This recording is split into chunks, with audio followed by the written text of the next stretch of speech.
Well, it's great to see you all. You guys, I'm glad to see that this group is still convening. It's been a pandemic ago since the last time I got to talk to you all. So there's been a lot of updates, but I've kind of been wondering if you guys are still meeting, but it looks like things are back in order, and I'm super excited. There's a good combo of people here and people online. So I'll try and do my best to make sure I'm accommodating to both online and in present. So I lead the Genome Editing core at the Biotechnology Center, and we do all kinds of really exciting CRISPR work, and I'll kind of outline what it is exactly we do at the Biotech Center, as well as it's more about CRISPR in general, but I'll give you sort of an insight as to what we do and some of the other exciting things that are being done with the tool.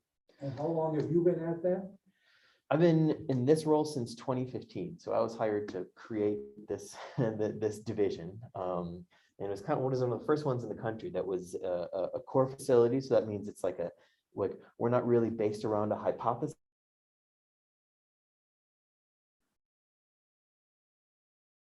People come to us and we provide that, and whatever, and we can provide genome editing. Kind of fun. We get to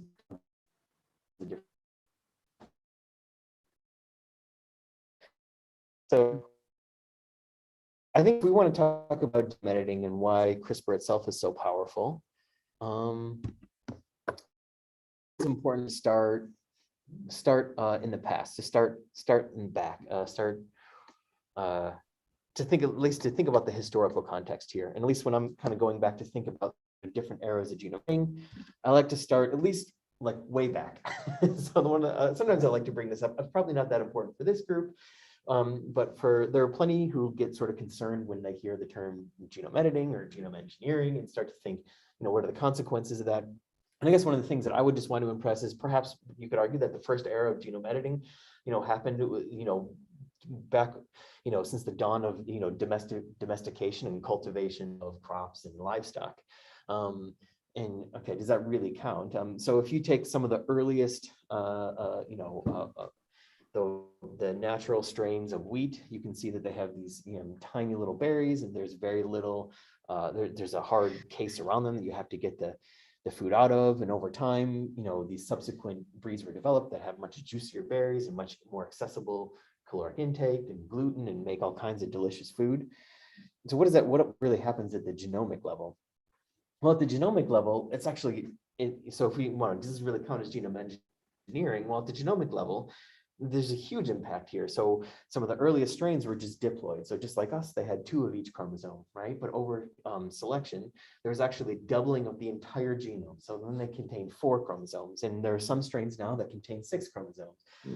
So, I mean, that's a really powerful, powerful change in the genome where you just doubled everything, right? So I guess the thing that I kind of want to stress is that the goal going forward is not to make super ground swelling giant changes in the genome. I mean, we've been doing that for a long time. It's actually to make much more refined, tiny, laser dissected changes in the genome. And that's what I think, these tools are allowing us to do. And of course, the same thing could be applied to brassica and all the delicious vegetables that gives us, or teosinte and modern corn, which is studied here on campus. And of course, we're all familiar with. That still blows my mind. I can't believe it. And then all those breeds of dogs are the products of artificial selection. Okay, so now if we kind of go through, get to the modern genetic era and, go past, Darwin and Mendel and all of these critical discoveries, all the way up to, DNA carrying, heritable information. If we kind of think about now maybe the second era of genome editing, and that's really the first time we're able to physically manipulate DNA, right? So Paul Berg, in his early experiment showing that he could create that we could use molecular scissors to cut DNA and then molecular glue to stitch it back together. And that's really the first time you could actually, it wasn't just this stuff in a tube that you could look at and separate from the other non-DNA stuff, but you could actually physically change it, right? You could stitch these parts back together. What time are we now? This is 52, 53? No, it's 1972. 72, 73, I'm sorry, did I say? Yeah, you're right, 72, 73, yeah, thank you. Yeah, thank you. So yeah, so this is some, some of the first, in this case, it was, a piece from a phage, putting it into the SV4, the viral genome. But of course, that was rapidly extended to things, for example, taking a little piece of Xenopus, which is a really critical model for development, and putting in bacteria, in which case you can now use bacteria to amplify up that little piece of frog DNA and get tons of copies of that frog DNA, which is really useful. So all this is to say, like, this is the first time, we're able to physically, manipulate DNA and stitch pieces of DNA back together. So what you can imagine now is that you could do things that you could take different genetic elements and stitch them together. So now you pieces of DNA that had functions that didn't exist previously, right? And you could create, that's kind of the era of transgenics, that you could sort of create these pieces of DNA that is, designed by the user, and you could do something like golden rice, so additional nutritional value, or create, crops that have, resistance, or numerous things that we might use in the lab. In this case, cute little mice. Sort of taking these genetic pieces, right? What we really look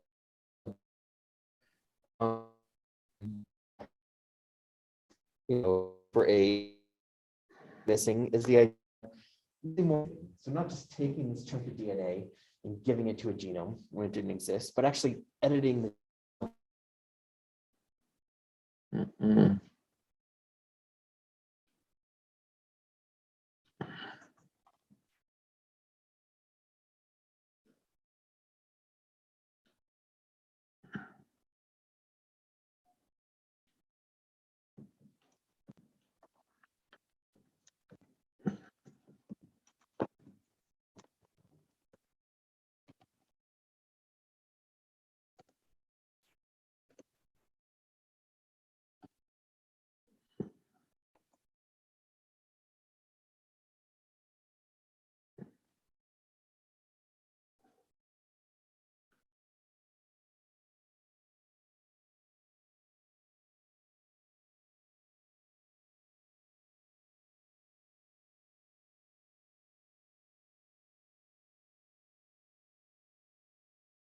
I'm on the Ethernet. Just looking better. It says I'm connected now. Okay. Which one are you connected to? Which Ethernet or which Wi-Fi? UWNet. Oh, okay. I was on EduRoam, but it threw me off. I've got a stronger signal from city Wi-Fi, and I don't think those. See that. I don't see city Wi-Fi.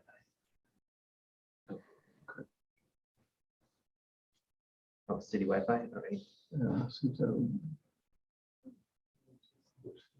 That's no security. yeah, well, remember he worked for the CIA, so we're not worried. That's true. Yeah. We got people behind me. Okay, so now you're back on. We're still live on YouTube. Zoom meeting. I'm seeing your screen. If you want to resume your. You see the pointer too? Yes, I can see the All pointer. right, we're back in business. Thank you. Am I muted? Oh, No, that's all right. I've got you on this one. So, okay. Can you guys hear me out there? Yes. All right. Thank you. Okay. Genome editing is easier than simultaneously Zoom casting. That's the easy part. Yeah, so anyways, as opposed to sort of the transgenic technology where, the exciting ability to manipulate DNA means you could create these synthetic constructs, the whole idea of genome editing is that you could go to a particular spot in the genome and make that and change that to be, the sequence you want. Now, if you had that ability, of course, you could, from a research aspect, maybe you could disrupt the gene and see what changes in the network, in that genetic network, and learn, what role that gene plays. You might label a protein and see where it goes in the cell, and you might, edit the sequence, change a nucleotide or change an amino acid, which could be useful in research and of course potentially in medicine as well. So here we're talking about, again, going to a particular interesting spot in the genome and making those changes. Okay, so before CRISPR, how the heck could you even do that? The genome's massive, right? I mean, there were these molecular scissors and molecular glue, but they certainly weren't refined enough. Any one of those molecular scissors would cut in, a fraction of a million spots in the human genome. So you need something that's way more precise than that. So the one thing that we did know even before CRISPR was this idea that you can edit DNA just by creating a double-stranded break. And it turns out if you just cut the DNA in a certain spot, the cell gets terrified by broken DNA, right? Because if you have a broken DNA, that chromosome arm is just off and dangling. It's not going to be able to, mitotically, it's not going to be able to divide. It's essentially the dead end for that cell, and that chromosome's lost, right? So the cell has tons of DNA repair, active DNA repair machinery, right? Proteins that are trolling around the chromosomes looking for DNA damage and fixing them. So the whole idea is if we create a break, perhaps we can leverage the cell's DNA repair machinery to our own advantage, right? So when it fixes that break, the change, it fixes it in a way that's advantageous to us. And that was a pretty, exciting revelation. So if we just think about the DNA repair pathways, there's a couple. One is this imperfect repair pathway, where you just take the two ends and you stick them back together. It's really easy. It happens. It's the most frequent pathway for repair. When it sticks the two ends back together, it might shave off a nucleotide or two, or it might add one because it doesn't exactly know what the end is supposed to be. The other is, what's called a perfect repair, right? So you give it a template, for example, this little piece of DNA here, and the cell realizes, okay, this sequence here is the same. This sequence here is the same. That means this break was supposed to be this part, and then you can essentially replace, this part of the gene with this red part, and you can do it in a perfect seamless way. So those are just kind of two general ways in which the cell repairs broken DNA. So then how do we actually go about doing that? So that's sort of the mystery before CRISPR. How do we generate that break? So the question really all comes around, how do we create that break exactly where we want in the genome? Because I already showed you, once we have the break, we can leverage that in a way that's useful to us. So how do we create that break? There had been solutions previously to CRISPR, so talons and zinc fingers, and those work pretty well, but they're really giant to make, they're really cumbersome to make. But those technologies, I'm not really going to talk much about them. They did allow you to cut where you want and allow genome editing to occur. But it was, rather than, it would cost something like, back then at least, it would cost something like $20,000 to develop, this one tool that would only allow you to cut in one spot, right? So that's a significant amount of resources.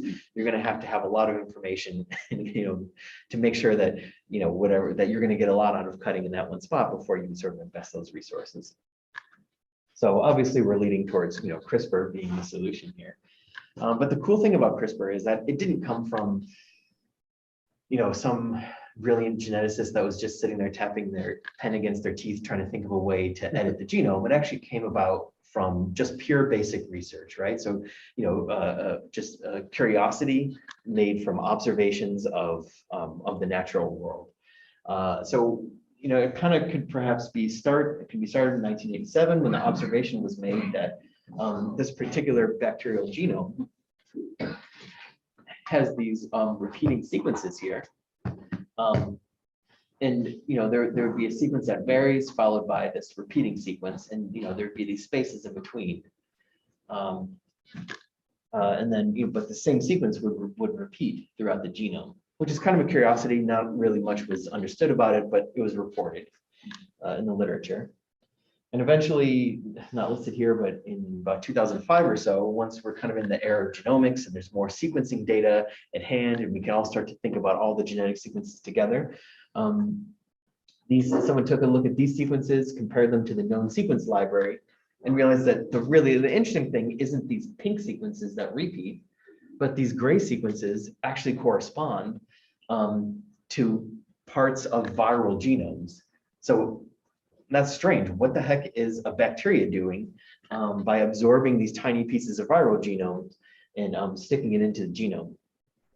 Well, it wasn't until to Rudolf Berengo sort of figured out that solution and realized that actually what it is an adaptive immune response by the bacteria. So when it's exposed to a virus, sorry, I'll get there in a second. But so this was actually work done by Danisco, actually here in Wisconsin, and actually showed that the bacteria is actually able to take up viral genomic sequences in a way to sort of inoculate itself against future exposure to that virus. So you can imagine here, a virus runs into this bacterial cell, inserts its genome.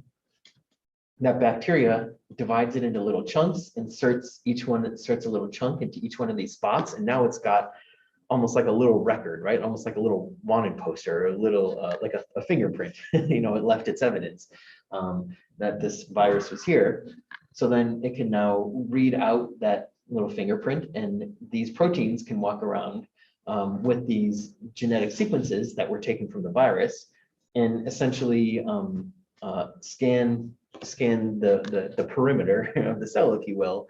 And if it finds that matching sequence, it cuts it. And presumably, if you cut it, you've inactivated the virus. So the cell came up with it, the bacterial cell came up with this really fascinating adaptive immune system, kind of like we have, our T cells and such as. So if we think about it now, so what the bacteria has designed is this ability to cut viral genomic DNA in a spot that's programmed by a short sequence in the genome. So now if we think back to that, what we need to do, we were talking about, as long as we can cut a certain spot in the genome, we can repair that cut, right, to be how we want, to get genome editing. Well, now we've got a solution here, that bacteria that the natural world already gave us, which is to cut genomic DNA with a sequence, with a pre-programmed sequence here. And that essentially was identified by several groups kind of working in this arena for a while. There was a whole kind of tiny little side conference about CRISPR and understanding just what the heck these innate systems are. And then other groups are starting to wonder, can you leverage this into a genome editing tool? And quite surprisingly, a couple papers came out within very short proximity to each other, one from Jennifer Doudna's lab and Emmanuel Charpentier, and then the other from Feng Zhang's lab, which is kind of a sorted history. But we'll get to that in a second. But I'm going to first just show you, so how does CRISPR work in a nutshell? So here's just a little cartoon. So there's really only two parts, only two components you need for CRISPR. We've got the Cas9 protein, so that's just the big old gray blob that's right there. So there's a gray blob, and that's the same regardless of the area that you cut. Its sole job is to bind the guide RNA sequence, and what you do is you embed in part of the guide RNA sequence, you embed the sequence that you want to cut in the genome. So what happens is once the Cas9 and this guide RNA are in the nucleus and exposed to the DNA, the Cas9 will recognize, Cas9 protein will start to recognize some of these sequences called PAMs. And once it finds a PAM, it'll start to slowly unwind the DNA, one nucleotide at a time. And if you get, as it starts to unwind it more and more and more, and it gets a full complement between the guide RNA template and the genome, it uses its enzymatic scissors and cuts both strands. And that's how you get, essentially, that's how Cas9 breaks DNA by programming with this small little piece of guide RNA. So the key thing here is that the system is super simple. The Cas9 protein itself doesn't change, right? So you can mass produce this by the barrelful, which people do. And when everyone wants to do their own individual experiment or develop their own, therapeutic, all you have to do is create this little small piece of guide RNA. It turns out creating little pieces of nucleotides has become increasingly easy. So, you can get this, like you can get one of these guide RNAs sent to you for about, $75, which in a research realm is not bad, right? Or you can spend about $4 and kind of make it yourself in your own in your own lab if you want. But now, we've gone from $20,000, like I said before, from zinc fingers and towns, where it was really expensive to make this giant custom protein, all the way down to now you will really only need to customize a small little piece, not of protein, but of nucleotides, which is cheaper. And that's really why CRISPR has taken off and become such a boom, because now it's so much easier to do this work. Yeah, and of course, if you guys have any questions, feel free to ask. Please. Let me actually do this without having a little bitty scissors. What causes it to separate? What causes it? It's a good point. So there would be organic chemistry that happens that I don't quite remember, but essentially it's all about like, so you've got, how do I describe this? You've got like an electron acceptor. So essentially what you do, so that, you can imagine two nucleotides have a bond with each other, right? So what you do is this protein has everything arranged just perfectly. So when it comes across that bond, what it does is it first temporarily changes the covalent bond between the two nucleotides to itself and the nucleotides. And then it gets rid of that covalent bond in general and releases the water, I believe. So then all of a sudden, so first you change the link from the nucleotide to the nucleotide and the protein. And then you get rid of that bond between the nucleotide and the protein, and now you've got two strands. I don't know if that makes sense, but I'm sensing a little bitty scissors. I know. It's not as cute, but it works. Yeah. Any other questions? Okay. Well, so I mentioned how these two papers came out really quickly on top of each other. And it turns out there was a really prolonged battle in the patent realm about who exactly should get credit for the development of CRISPR technology. And it's led a huge discussion as to exactly how do we distribute credit in science, and how do we reward and those for developing these tools while also making them accessible so others can use it. And it's a whole discussion in and of itself, but I think what really is important here is you could take a look and realize that the Nobel Prize for Chemistry in 2020 was awarded to Jennifer Doudna from UC Berkeley and Manuel Charpentier from the University of Vienna for their development of a method for genome editing. Whereas after a long patent battle, it's looking like it's finally resolved, and it looks like the award is actually going to Feng Zhang at MIT or the Broad Institute, and it looks like they're going to retain a significant patent about making this genome editing changes in mammalian cells. So, I think if two systems for recognition can come up with totally different awardees, I think that says something is wrong about how we're determining who should be credited. But I'm not going to dive too deep into it. But there's some excellent books out there that really just lay out the history of CRISPR and how it kind of came to be in this. It's a pretty exciting topic just by itself. Were any of those people working together beforehand? That's a great question. So Jennifer Doudna and Emmanuel Charpentier were working very closely together. And Jennifer Doudna was working, was at least openly discussing with a colleague of Feng Zhang, George Church. He's a fairly famous scientist at Harvard. And they were having these discussions, but Feng Zhang was kind of doing his own work sort of quietly under the radar. He seemed to be aware that there were others that were doing this. So Jennifer Doudna had led this CRISPR, these little mini CRISPR conferences, from year to year to year since about 2007 or so. So there was a community around this, and she was sort of recognized as the RNA person. These two had recognized an important role of a specific piece of RNA that sort of underpinned the whole thing. Anyways, it's a huge sordid tale, but yeah. So there in some groups there was collaboration, and in others it was sort of work done silently, in full knowledge that others were making discoveries in parallel. At least that's my understanding, not having been these people, just kind of read about it. So CRISPR works really well in tons of different animal species and tons of different cell lines. So let's talk about I'm going to kind of skip this. This is just a discussion about the mention of how I'm going to skip this just because I feel like I'm going to run out of time. So I thought I'd give an example. This one kind of always makes sense. So John Audia, who he's in biomolecular chemistry, and now he's the assistant dean for research at the med school. He was interested in a particular mutation that had been associated with spastic, early onset spastic paraplegia. So this was done by, this was originally noticed in a genome-wide association study, right? So you just take tons of patients' genomic sequences, and then you take tons of, information about their, for example, in this case, their, you note their spastic paraplegia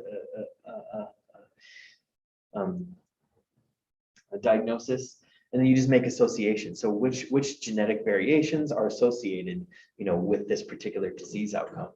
And what it does is it allows these certain mutations to kind of rise to the top and seem like these are associated with this disease. But of course, the problem with science is that, these are strictly correlations, right? These two things are correlated. We in science deal with causation, not correlation, right? So just because these two things happen together, it doesn't necessarily mean it's that one change that caused it, right? So if we want to figure out how to fix it, we got to know what's causing it and not just the things that are associated around it.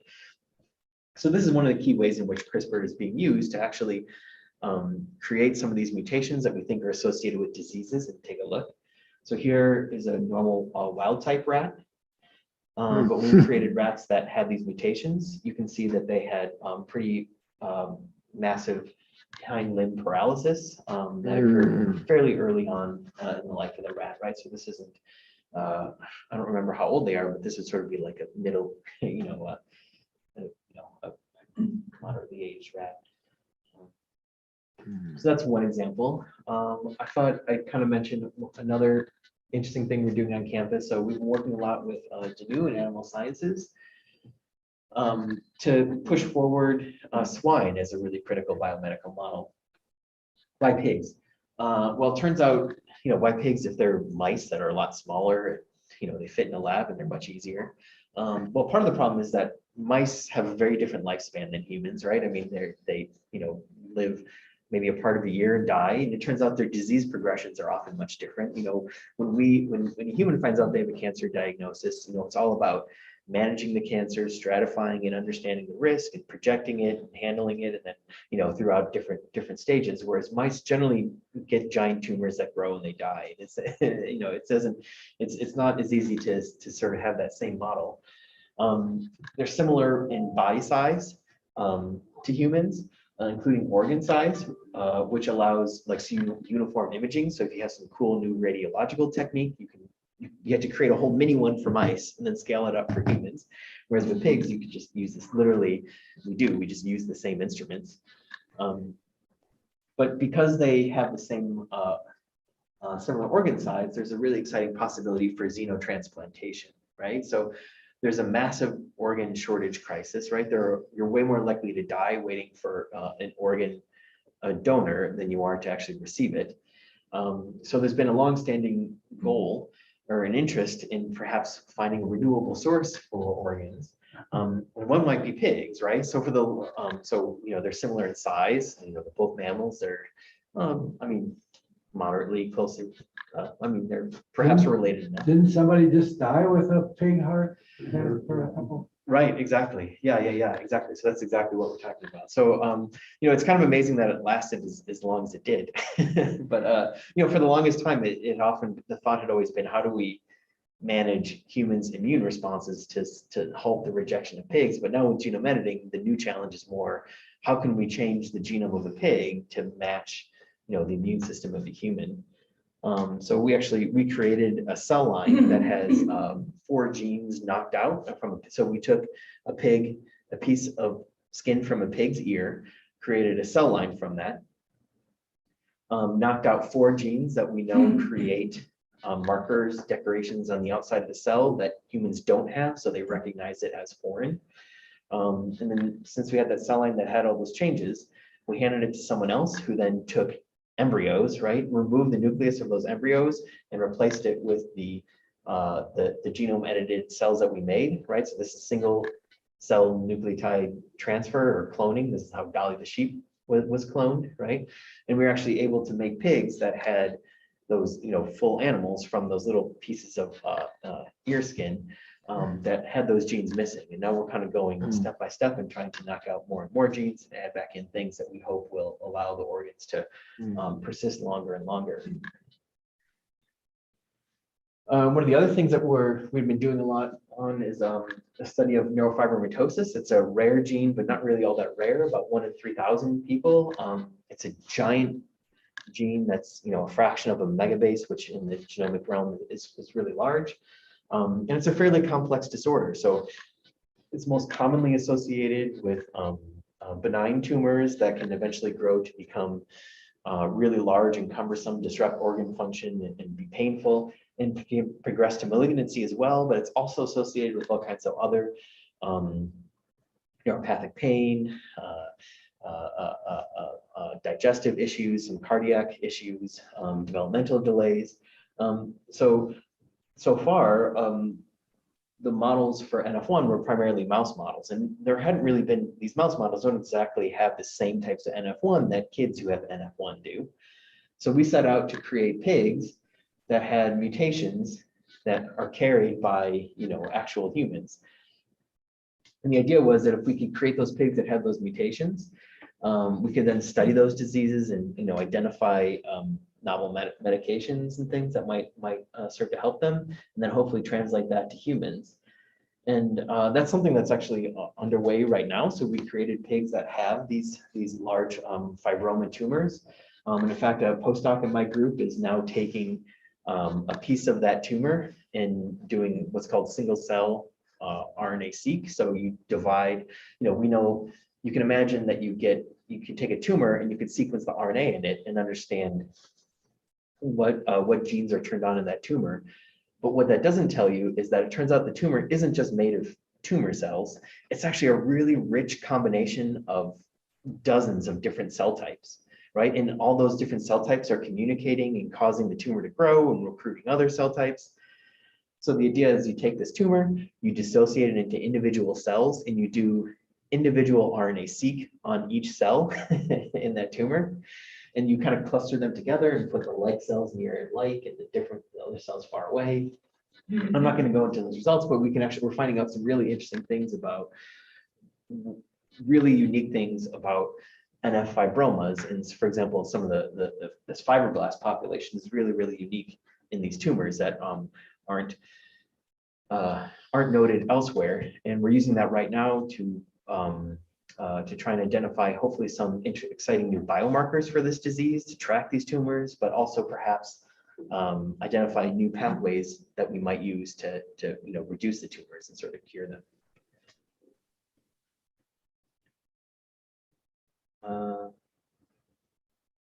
Talk about that actually. Sorry, my slides are a little bit out of order.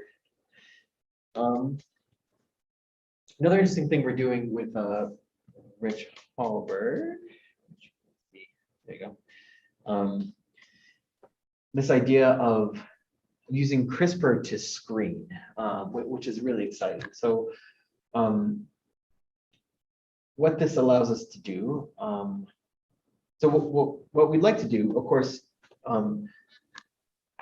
we know that an individual, not all cancers are the same, right? In fact, all liver cancers aren't the same, right? In fact, some, for instance, not all breast cancers are the same, right? And depending on what type of breast cancer you have and the different, genetic architecture of that tumor, it's going to respond very differently to different types of medication, right? So, we hear a lot about, triple negative breast cancer versus other kinds, right?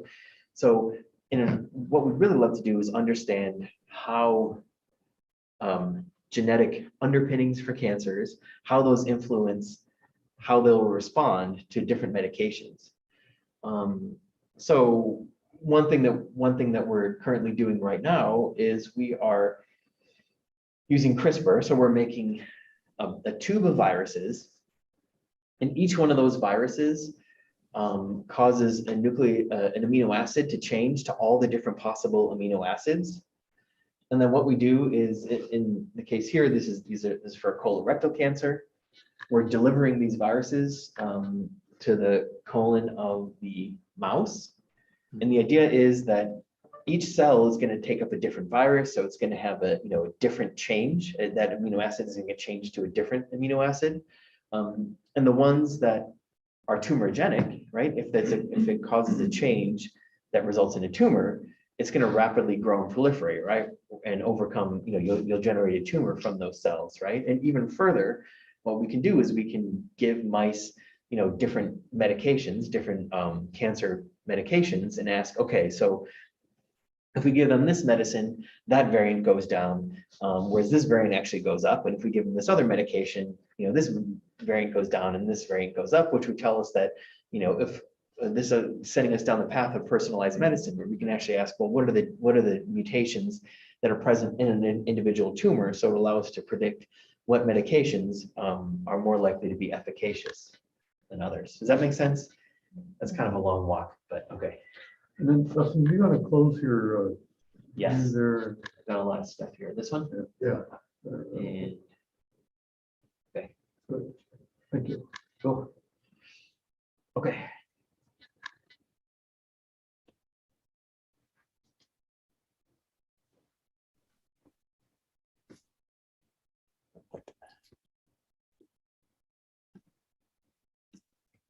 Here we go. Okay. Okay, I'm going to talk a little bit about. Okay, Okay, so we kind of think about some of the. Is that Barton out of the way or? Yeah, see, can I? Nothing interesting is on the bottom here.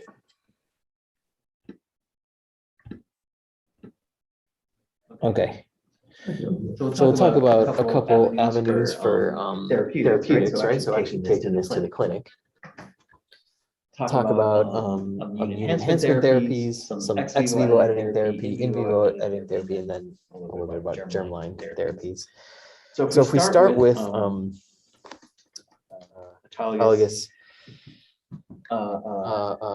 immune therapy. So the idea had been around for a while. So this predates CRISPR a little bit, but they, oh, yeah, please go ahead. Question, I have no idea what that word autologous.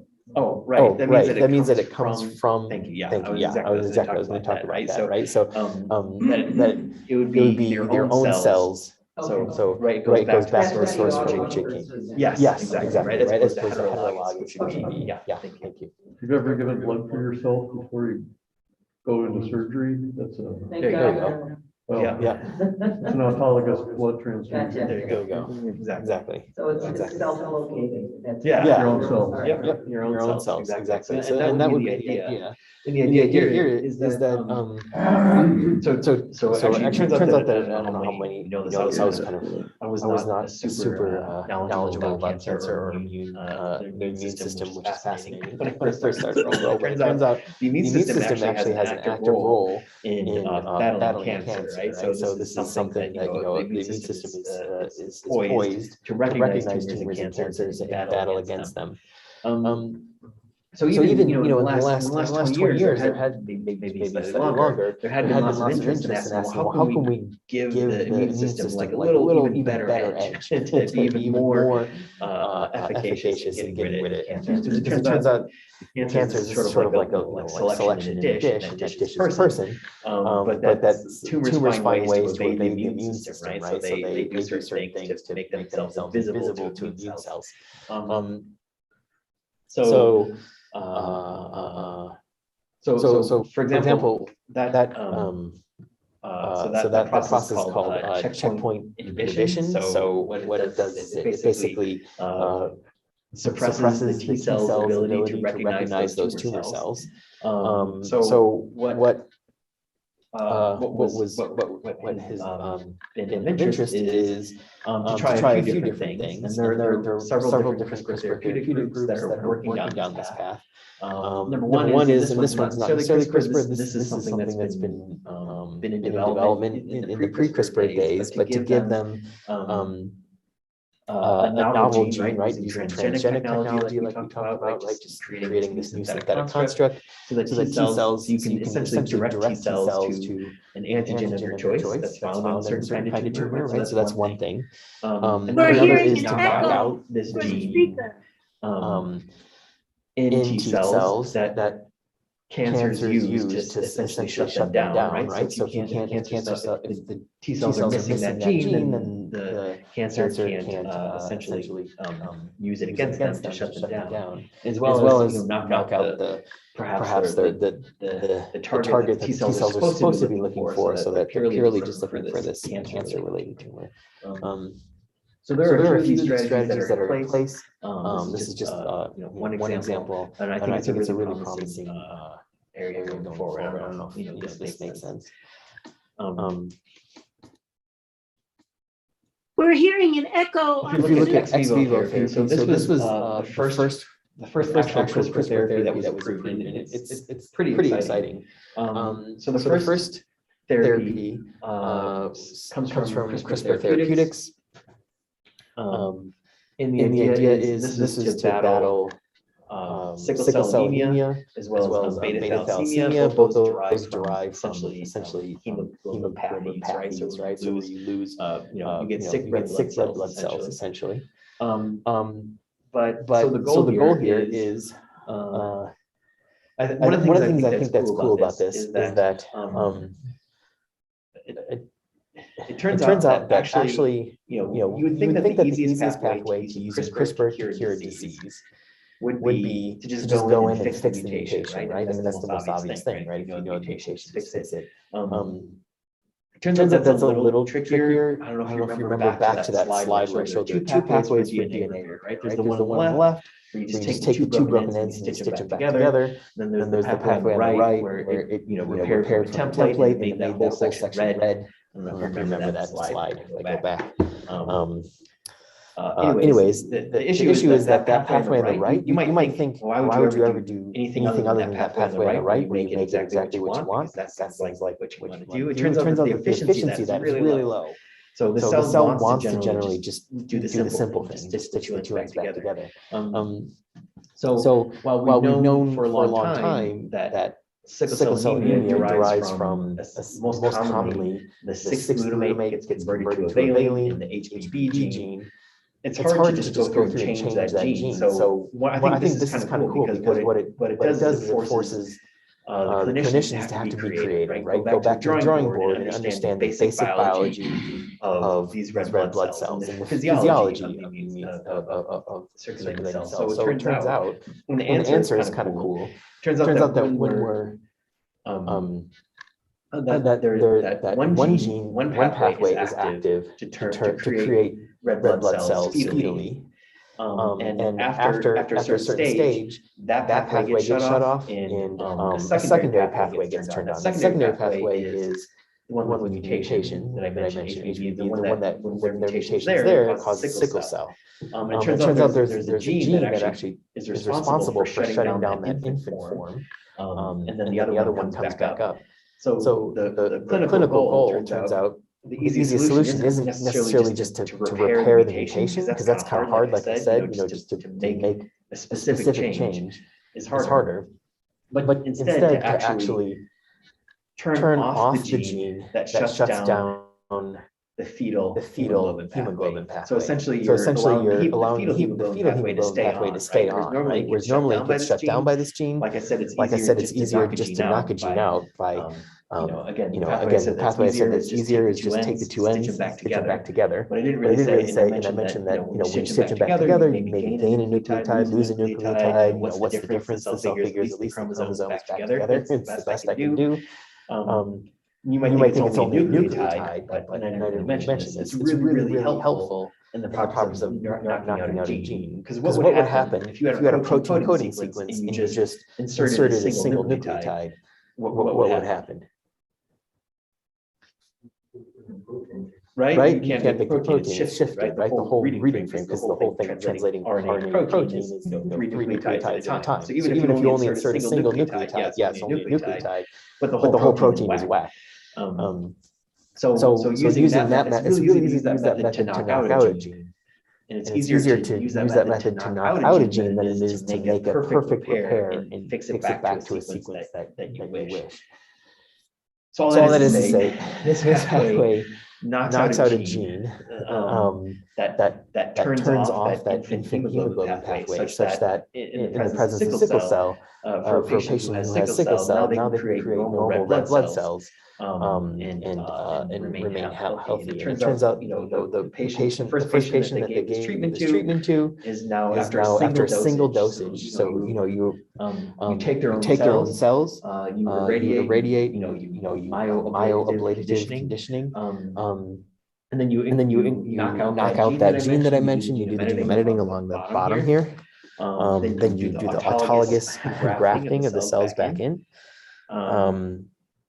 And like I said, this patient, after that single dose of that treatment for over a year now, has been completely symptom-free, which is crazy. Sickle cell, which is terrible, had chronic pain, and there can be organ damage and all kinds of things. It's really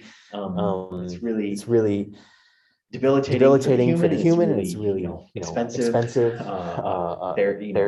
Just to keep this person chronically managing that disease. With the single treatment, it seems that this patient has essentially loosely using the word cured, which is pretty exciting.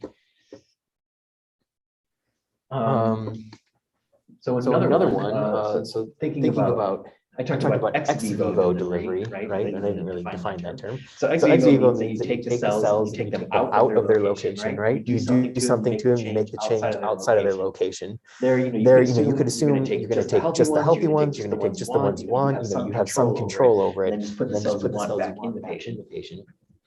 The alternative would be in vivo delivery, where you go inside the patient and you're actually making the changes inside them, right? So there you don't really have that QC of being able to look at these cells and being like, okay, are these good enough to put back in? You get whatever you get. So there's a little more, it's a little scarier to do the in vivo editing, right? You actually edit it in a person.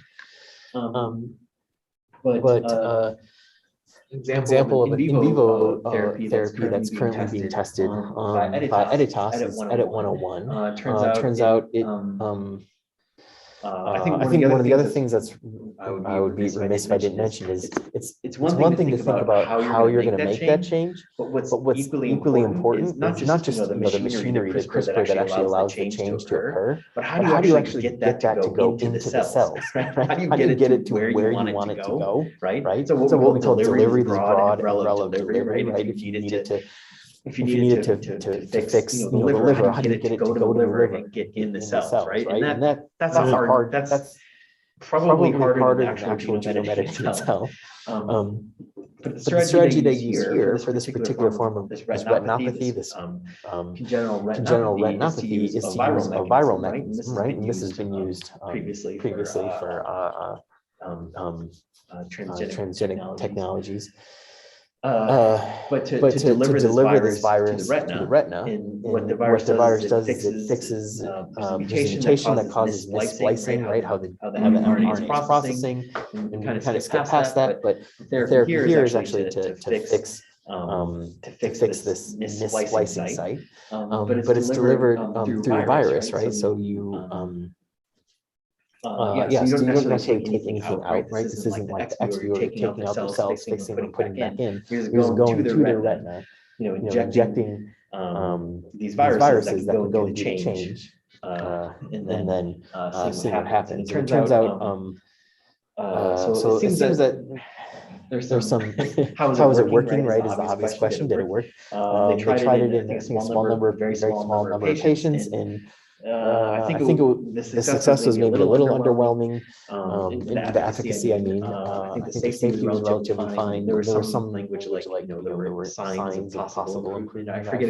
exactly what it is. And if you look at the numbers, it's underwhelming, but this is phase one, right? I mean, it's the first step. But yeah.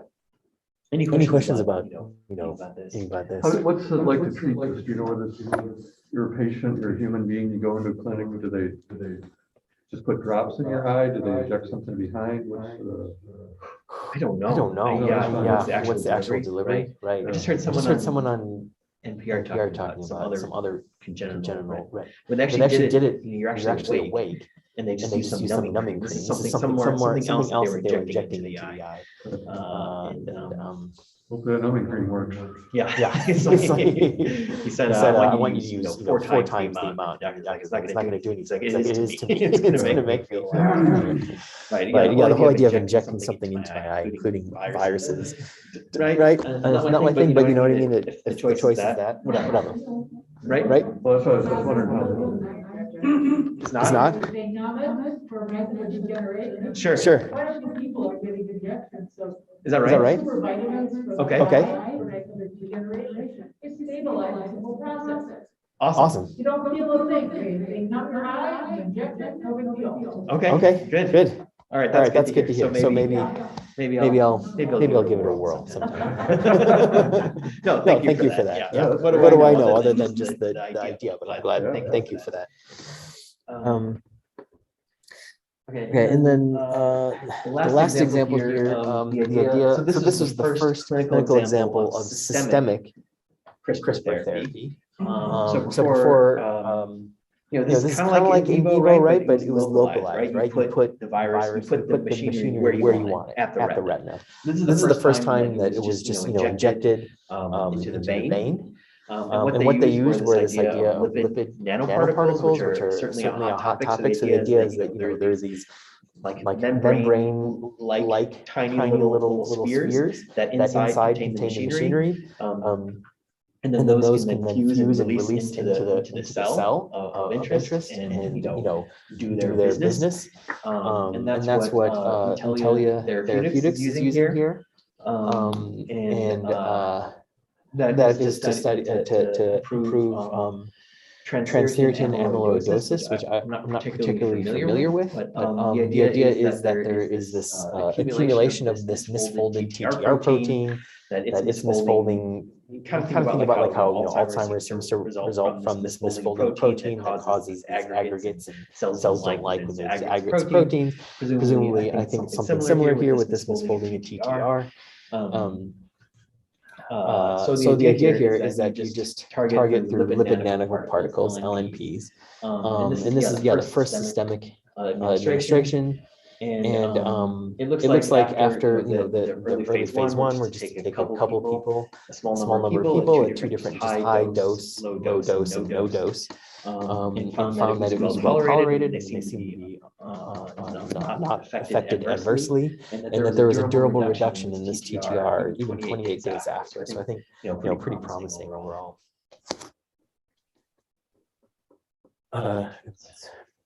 So the last line. So germline editing therapy is definitely more the third rail of CRISPR, right? So this is one thing to fix a retina when there's a mutation. But if we think about it differently and say, well, what about editing the germline, right? So if you've got editing an egg or a sperm cell, such that offspring, their entire body are going to carry this mutation. So I think number one. So there's been a lot of concern about that because there's obviously the slippery slope argument. How do we determine are we design the babies that we want? There's this whole idea of informed consent, which is kind of critical to medical theory, right? So how can someone who hasn't been born give consent to this process?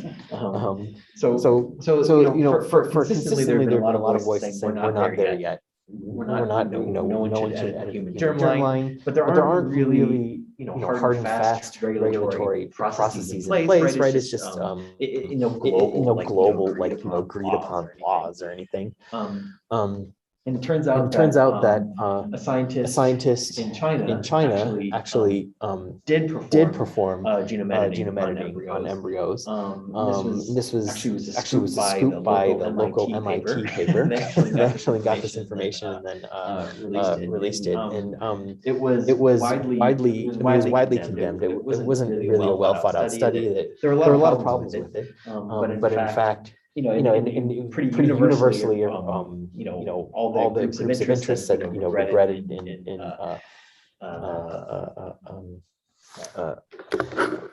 spoke loudly against that decision. But it had been done, right? So that sort of barrier had been broken, and what, like it or not, there are 2 human twins that now are walking around the world that have a small mutation in HIV receptor that's supposedly supposed to protect them from HIV, but we don't really know if that mutation that he caused does protect them. And anyway, so okay, sorry.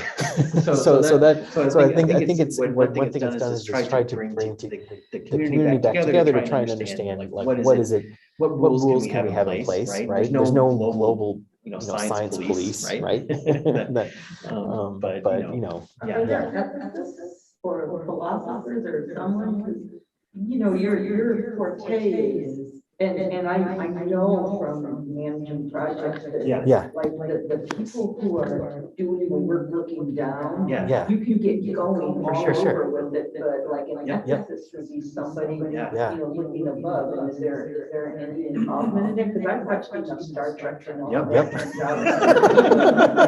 Right, exactly. Somehow Star Trek always They're always there. They're always there. Khan and that, you just don't want that. Right. So and you're right. So there's a whole cottage industry. In fact, one of the most influential voices is on campus here. That might be someone interesting to have, Tom. But for sure. So, and that's why we need a plurality of voices, right? So I often think back to what's the Asilomar, right? Isn't that what it was? Yeah, Asilomar, right? So in that first age, when I talked about taking these assemblages of DNA, and a lot of people were worried about, well, are we going to create like synthetic superhumans? A whole bunch of humans were treated to the coast of California to try and come up with a set of policies and guidelines. But it wasn't just scientists; it was lawyers, it was ethicists, it was there was diverse. The key thing is these people who make this have to be diverse in their backgrounds. At the time it was pretty small, and stakeholders were a small number of countries, right? So it was a little easier to do that. Here, now the world is so much flatter. The science is so much more egalitarian, which is great in some ways. But like, not everyone, we have our own, informed consent and do no harm, or sort of the basic principles of our own medicine. But like, the other nations who don't necessarily, those aren't their guiding. So how do we? Anyways, ethics are going to be informed by some basic set of principles. But what happens if people are coming at it from different, not necessarily wrong, one's better or worse, but just, different priorities. There you go. That's always an answer. Yeah. They'll do it. Okay. So that's kind of all I, that's kind of all I have here. But I think there's a lot of outstanding questions as to how we might proceed in the future. But I think, I gave a small number of some of the clinical exciting things that are happening with CRISPR. And there's several other therapies underway. I think there's about a half a dozen now, which is exciting. Actually, in phase 1 clinical trials, even more that are recruiting, and many more that are coming down the pipeline. So it's exciting to keep an eye on, and almost overwhelming. And there's a whole sidearm of genome editing that's kind of like the next generation CRISPR that I really even touch on. But but anyways, if you guys have any other questions, I'd be happy to talk about Is it. the application on pigs a Madison thing or a universal? It's a small number of, it's Madison, but also a small number of other groups. So there's some key biotechnology companies that have been making advances out of this that come from MIT. We're actually, I think we're, I don't know if I won't say that. I don't know if I can say that. But no, it's not just here. It is here, but it's also other places as well. So there's a small number of groups, but actually we're pretty proud because we're putting ourselves in a great spot. I think Madison is about the only single university that is a land-grant university, right? So it's got the agricultural know-how and space to grow up all these pigs. It's got a thriving basic research community to really understand these diseases. But also the medical school is in the same place, right? It's not like the medical school is far away from the farm. So we've got all these things in one place. We've got a lot of excitement and interest on campus. So I think we're kind of shaping up to be one of the leading sort of biomedical swine facilities. In fact, we're hosting here in town, the BioMedical Swine, the Worldwide BioMedical Swine Conference. The summer in June. Yeah, in June. Why would they pick June to come to Madison? I know. I know. They're gonna miss the ice. See, So that's that's what you what The best foot forward is the ice fishing. Oh, God. Okay. So other universities that are similar are Ohio State, the medical school, the ag school, the capital, a lot of biotech, Minnesota. True, Minnesota has it. I don't I know, don't know, where's their language? Minnesota.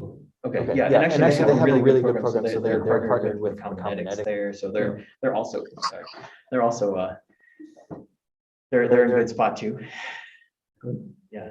Can you talk more about the person that Paul brought up, the guy that got the first transgenic? Yeah, so I wish I need to have looked more closely at that, because I haven't looked too closely at it. But I think, this is one of those cases where it was, so some of the very first, technically, I think this doesn't count as clinical, the very first usage was a patient who received a pig kidney. But the thing is, they were, I don't know what the clinical term for brain dead is, but if a patient's brain dead, there's no hope for resuscitation, then the FDA doesn't necessarily need to approve it. because they're essentially dead, they're dead. So I wasn't aware of this, but they're actually able to take a human and hook up the kidney, and it lasted for a number of hours, which is kind of better. If you just took a pig kidney, any old oink oink pig from old McDonald had a farm and hooked it up to a human plumbing, it would be necrotic and black like instantaneously. So the fact that it survived for a couple hours was pretty tremendous. And same thing with the heart. So I mean, in this case, I think he had such a degenerative situation, and there weren't there was no real other opportunity. So it's not, this isn't something, it's not like there's going to be a whole lot more of these, I think. I think it's important to set our expectations where they should be, which is, I don't think that you can necessarily expect someone to live for years and years and years where things are at now with xenotransplantation. So I don't know what else really to. So what I thought was cool about it is they had to add genes and knock out genes. Exactly. That's right. We've always been able to, the 70s has been possible to add genes. Right. But to knock out genes was a more difficult proposition. Until You CRISPR. could do that, and then there are all these difficult ways to do it, and then CRISPR made it much easier. Routine. So CRISPR was not the first Exactly. gene knockout technology, but it's the one that made it so easy to do that this is now plausible. So if you get a heart that looks much more like a human's because of what's been added and because of what's been taken out. That's exactly right. That's exactly right. Yeah, I think I did read about it a week ago that the Chinese scientist that did the germline modification just got out of prison. Just got out of prison, After right. his 3-year sentence. 3-year sentence. It So was just a little short blurb. no, sure. So it's put that whole topic back in the news, I think. Yeah. Yeah. Because the question is, at some point right now, these twins are, these young girls are they exist, they're walking around the world, but you can't stay in hiding forever, right? At some point you're a person walking around, and it's hard for them. Anyway, yeah. Yeah, the real question I have is when I first heard about CRISPR-Cas9. Yeah. But recently, in the last year or two, Yeah. 3 of us, I've seen like some, Cas9 or A, B, different Totally. suffixes, and even some different numbers on it. Totally. So, what do they hope to do with the Yeah. the alternatives to Cas9? Is it like for like reducing like offsite changes or? Oh, man. Efficiency, or what is it? I could, if you want 3 hours of college credit, we could do nothing but talk about that. I didn't even really, wow, where to start? It's a great question. So remember, bacteria have had this system since, so almost all strains of bacteria and even all forms of prokaryotes have this, which means it's so ancestral, which means, bacteria have, so there are so many different CRISPR systems that vary widely, right? So there's some that edit RNA.